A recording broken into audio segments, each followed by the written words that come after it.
Ibang klaseng ulan dito, pero mayroon siyang moon. Oh, di ba?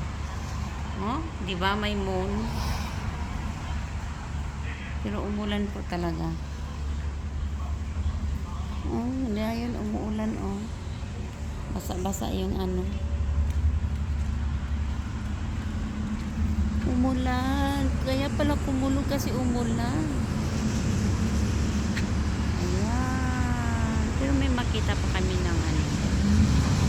Kasi po, palapit na ang summer. Summer na.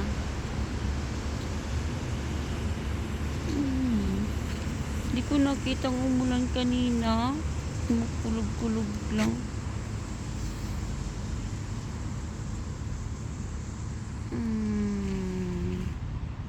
Mabasa yung ano, lupa.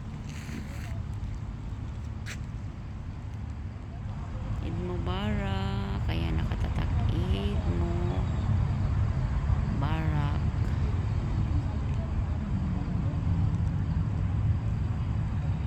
First time po namin ngayon na nag-umulan sa Eid.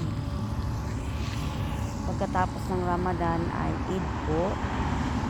First time pong umulan. Ngayon lang po kami nakaranas ng ulan